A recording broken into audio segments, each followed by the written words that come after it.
Bir musulmon uchun yemek ichmakni tizginlash, sog'lom oziqlanish qanchalik muhim bo'lsa, uyqusini kontrol qilish, sifatli uyquga ahamiyat berish shunchalik muhim.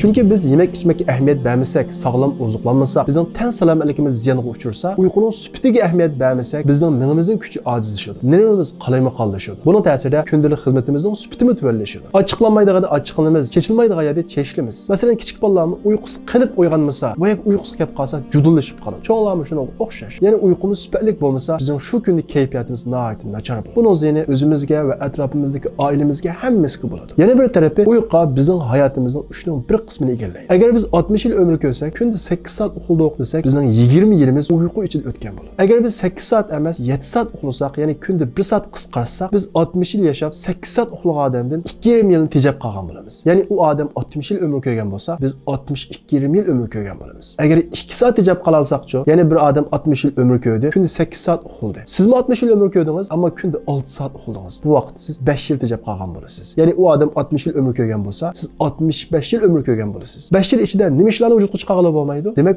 uyquni kontrol qilish, uyquni tizginlash deganlik, vaqtimizni tizginlash deganlik. Shunga Alloh taolo payg'ambarimiz Muhammad alayhisolamga tunji qatim Iqro degan oyatni tushirgan. Ikkinchi qatim tushirgan oyati bo'lsa, uyquni kontrol qilish bo'lgan. Payg'ambarimiz Muhammad alayhisolam vahiy tushgandan keyin nihoyat qo'rqib, o'kib, yo'ginib yetib olgan vaqtida Alloh taolo payg'ambarimiz Muhammad alayhisolamga: "Ya ayyuhal muzammil, qumil layla illa qalila." Ey yo'ginib yetib olg'uchi, kechida o'rningdan tur. Ya'ni uyquni azlat. Nemishqa? Inna sanuqi alayka qawlan thaqil. Biz sana ig'ir bir so'zni tushiramiz. Ya'ni nihoyat ig'ir vazifalarni o'z ichiga olgan Qur'on Karimni tushiramiz. Buning uchun sen uyqungni azlat degan bu oyat nozil bo'lgan. Bu oyat bizga shunday xitob qiladi. Ya'ni kunduzi cho'ng ish qilmoqchi bo'lganlar chuqur kechisini kontrol qilish kerak. Chunki musulmon uchun eng qimmatli dasmoya umr, hayot. Bu umrdan yaxshi foydalanish uchun kechimizni, ya'ni uxlaydigan vaqtimizni muvofiq kontrol qilishimiz kerak. Shunga siz mayli boshqa bir ishlarda muvaffaqiyat qozonmoqchi, ma'lum bir natijaga erishmoqchi bo'lsangiz, oldin bilan qiladigan ishingiz uyqungizni kontrol qilish. Chunki harakatning muvaffaqiyatli bo'lishi uchun bu harakatning dushmani bo'lgan uyquni kontrol qilish lozim. Shunga bir musulmonga nisbatan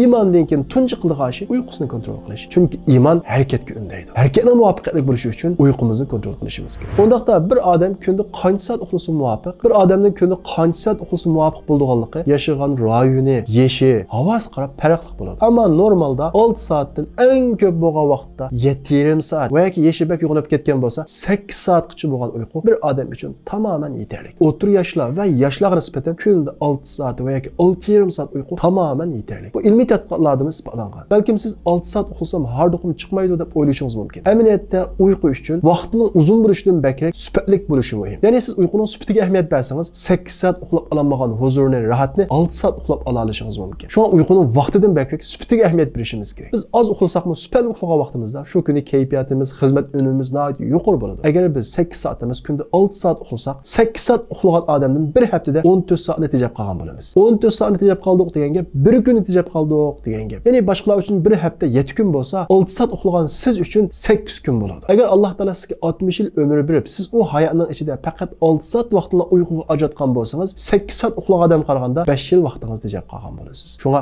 umrimiz barakatli bo'lsin. Bu hayotda uxlabla o'tmay, jiq ishlarni qilib olaylik deydi ekanmiz, uyqumizni tejaylik. Uyqu vaqtimiz qisqa bo'lsin, ammo sifatli bo'lsin. Undaqda sifatli uyquni qanday qo'lga keltiramiz? Sifatli uyquni qo'lga keltirishda Rasululloh bizga xabar bergan, shundaqla ilmiy manbalarda isbotlangan bir qancha ishlar bor. Biz uni qilgan vaqtimizda uyqumizning sifatiga kafolatlik qila olamiz. Bu ishlarning birinchisi bo'lsa, biz yotgan vaqtimizda o'ng tarafimizni besib yetish. Chunki biz o'ng tarafimizni besib yotgan vaqtimizda yuragimiz ostida emas, ya'ni yuragimiz so'l tarafda bo'lg'achqa esib turgan erkin holatda bo'ladi. Ya'ni yurak so'qishimiz yaxshi bo'ladi. Yurak so'qishimiz yaxshi bo'lsa, qon aylanish yaxshi bo'ladi. Qon aylanish yaxshi bo'lsa, uyqu sifatimiz yaxshi bo'ladi. Shundaqla bu bizning payg'ambarimiz Muhammad alayhisolamning biz uxlagan vaqtida bizga tavsiya qilgan uyqu axloqi. Agar o'ng tarafimiz besib yotmay, so'l tarafimiz besib yotsaqchi, u vaqtda bizning yuragimiz ostida qoladi. Ya'ni mav tarafimizning ostida qoladi, siqiladi, qon aylanish yaxshi bo'lmaydi, uyqu sifatimiz tuvan bo'ladi. O'ng disga yotsaqchi, o'ng disga yotgan vaqtimizda nafaslanishning ko'p holati og'zimiz orqali bo'ladi. Bunda bo'lgan vaqtida badanimizga kirgan havo tozlanmagan bo'ladi. Oson zukam bo'lib qoladigan, sovuq o'tib qolgan ahvollar bo'ladi. Shunga uxlagan vaqtimizda eng yaxshi yetish usuli o'ng tarafimizni besib yetish. Ikkinchidan, uxlash soatimiz o'xshash bo'lish. Ya'ni har kuni yotadigan vaqtimiz o'xshash bo'lish. Bir kuni soat 10 da, yana bir kuni 12 da, yana bir kuni 1 da emas, har kuni 10:30 da yoki Chunki har kuni 11 da uxlash soatimiz o'xshash bo'lish, shundaqla uyg'onish soatimiz o'xshash bo'lish. Bu bir odatga aylangandan keyin atdiganda turishga soat to'g'rilashib ketmaydi. Ya'ni siz har kuni 10:20 da uxlab, soat 5 da qopadigan odatni yetildirgan bo'lsangiz, bu sizga odatga aylangandan keyin soat 5 bo'lgan vaqtida avtomatik uyqungiz eshilib ketadi. Bu amaliy tajribadan o'tgan bir ish. Shundaqla bu uyquning sifatiga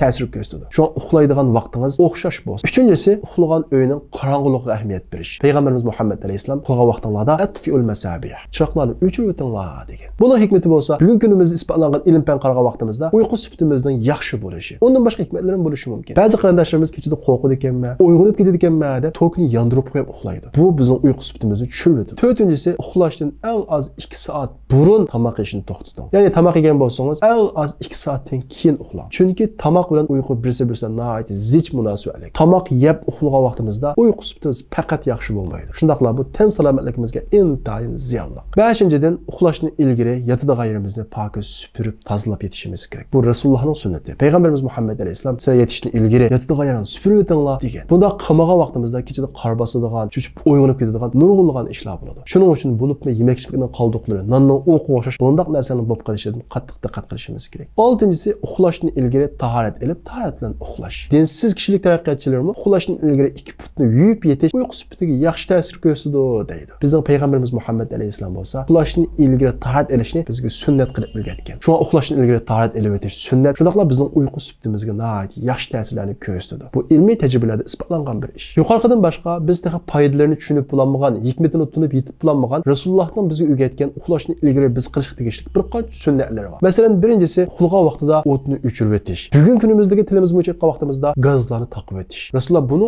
buyurgan. Albatta buning foydasini hammamiz bilamiz. Ya'ni bu bizning bexatarligimiz uchun. Ikkinchi sunnati uxlashdan ilgari oshxonaga kirib, qozonning tovuqini yeb o'tish, ishqlarni tekshirib o'tish, ya'ni ishqlarni taqab uxlash. Albatta hammamiz taqab uxlaymiz, lekin uni bir ta'kidlash. Payg'ambarimiz Muhammad alayhisalom hadisda ghattul ina va awkus saqa va aghliqul bab va atfi'us siraj degan. Uxlashdan ilgari qochilarning ustini yeb o'tinglar, qozonning tovuqi uchiq qolmasin, sularning ig'izini yeb o'tinglar. Ya'ni turbular uchiq qoldimi uni bir tekshiringlar, ishni taqab uxlanglar. Ya'ni bexatar deb ishni taqmaydigan bunday ishni qilmanglar. Va atfi'us siraj, chiroqni o'chiringlar degan. Uchinchisi, uxlashdan ilgari Rasululloh bizga o'rgatgan duo va zikrlarni o'qish. Buni o'qigan vaqtimizda jin shaytonlar bizga yaqin kelmaydi, uyqu sifatimiz yaxshi bo'ladi. Uxlaganda o'qiydigan eng qisqa duo bo'lsa, Bismikallahumma amutu va ahya. Ey Alloh, sening noming bilan, sening isming bilan o'lima va tirilma. Ya'ni uxlayma va uyg'onma. Bu duoni o'qiymiz. Agar yana o'quvimiz bo'lib qolsa, sur Ixlosni o'qiymiz. Qulhuvallohu ahadni va ikki qo'lni va Ayatul Kursiyni o'qiymiz. Eng az bo'lsa, Bismikallahumma amutu va ahya degan bu duoni o'qishni o'zimizga odat qilishimiz kerak. Undan boshqa uxlagan vaqtimizda yomon ko'riladigan ishlarning birisi bor. U bo'lsa, uxlaganda dum yetib uxlash. Payg'ambarimiz Muhammad alayhisalom bu xil uxlashni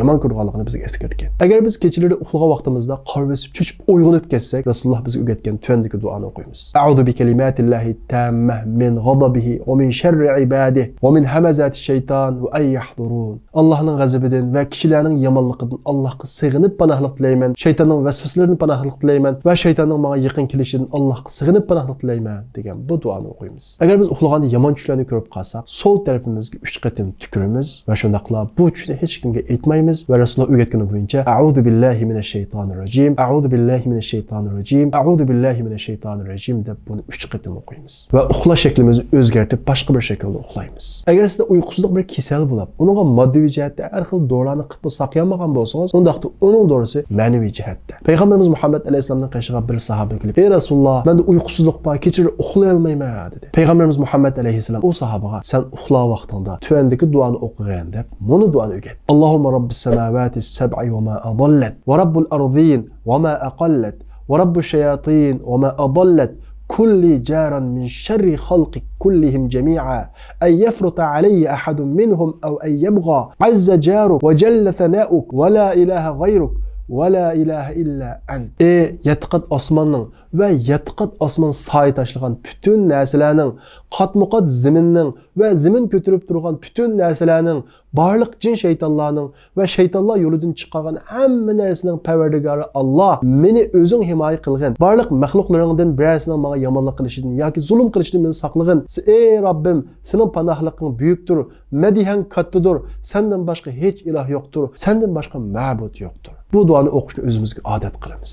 Mana bu musulmon uyqu aloqador bilishga tegishli ishlar va sunnatlar va adablar. Ana oxir tavsiya qildiganim, siz ayet kuningizning texmi bereketlik, retlik, unumli bo'lishi uchun siz uxlashni ilgari ayet qildigan ishingizni o'ylab olib uxlang. Ya'ni men ayet deganda o'rnimdan turib, bunday namoz o'qiyotib, kunimni mandaq ishlan boshlayman deganni o'ylab etib uxlasangiz, ayet degan shu ishga bevosita kirisha olasiz. Ayet kuningiz unumli bo'ladi. Aksicha ayet nima qildiganligingizni o'ylamay uxlasangiz, ayet o'rningizdan tursiz, nima qilsam bo'ladi deb o'ylaysiz, u kuningiz berakatsiz o'tadi. Bir musulmon uchun kunning bereketlik bo'lishi nihoyatda muhim.